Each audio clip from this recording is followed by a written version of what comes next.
What kind of tux should I wear? Who should I register with?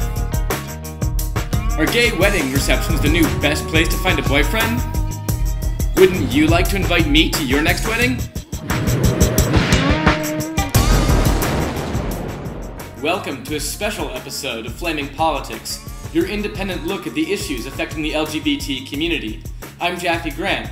As you may have heard, last week the California Supreme Court ruled that separate but equal is as unconstitutional today as it was when that same perverse logic was applied to keep couples from different races from marrying, thereby making California the second state in the union to legally recognize gay marriage.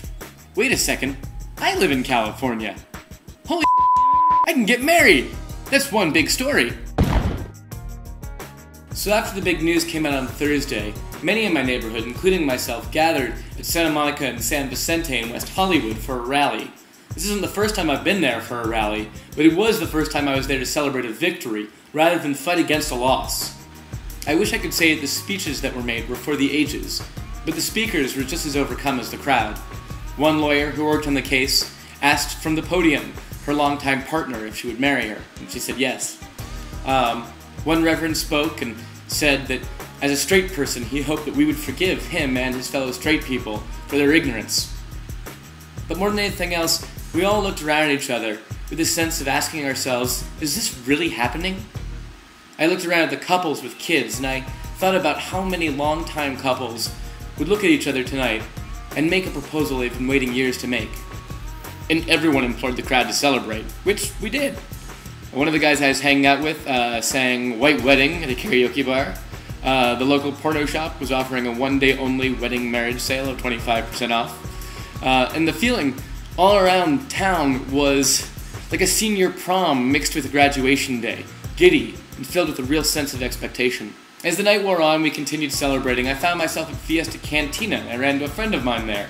Now, he's the kind of guy who can find a dark cloud in any silver lining.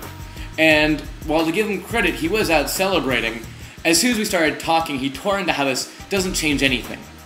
We will always be weird. We will always be different, he said, adding that the difference between him and all the other people celebrating, including yours truly, was that he didn't accept the scraps that were handed to us as enough, adding that people will always hate us, that we'll never be accepted, and blah, blah, blah.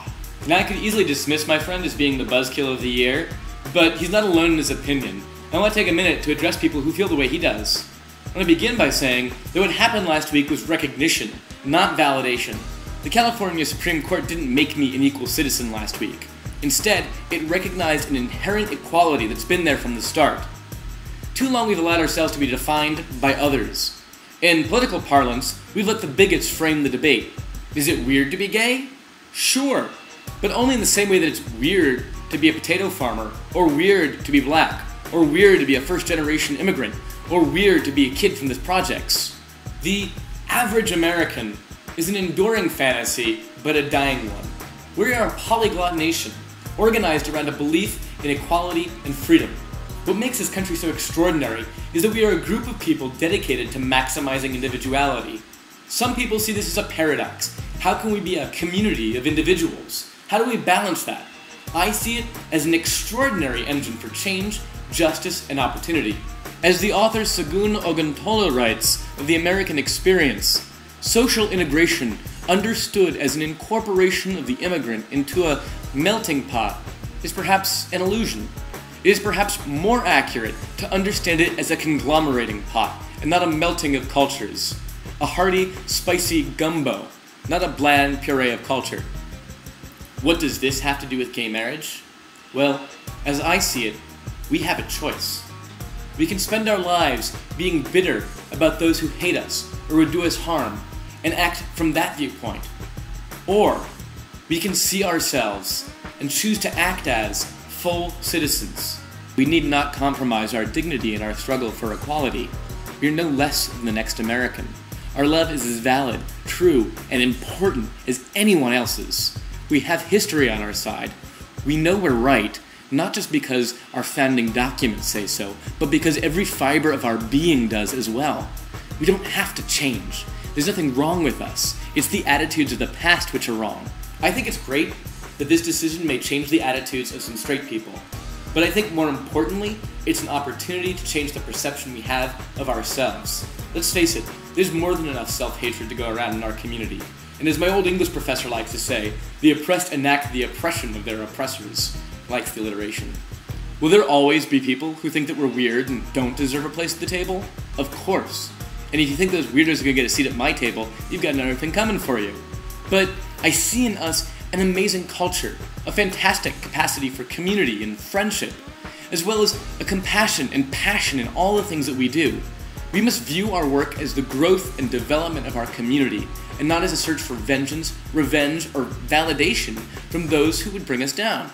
I think we need to be uncompromising about this. Marriage equality is a moral imperative. Those who fight against it are bigots.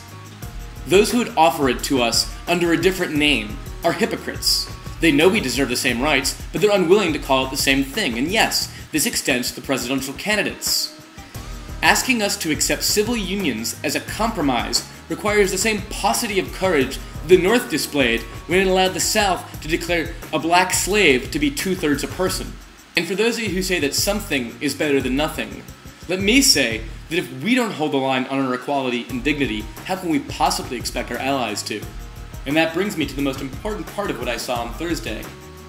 At the WeHo rally, they brought on stage lawyers from Land Illegal and other organizations, as well as couples who were in the original San Francisco suit that triggered the decision. What struck me was that these people, who, let's face it, most of us have never heard of, who in our day-to-day discussion about gay rights rarely, if ever, come up as we talk about Larry Craig or Fred Phelps or the candidates for president. It was these people, these gay and lesbian Americans, who are responsible for my newfound freedom, for this massive change. If there's any justice in the world, these people will be the grand marshals of our Pride Parade this year, for they are true heroes.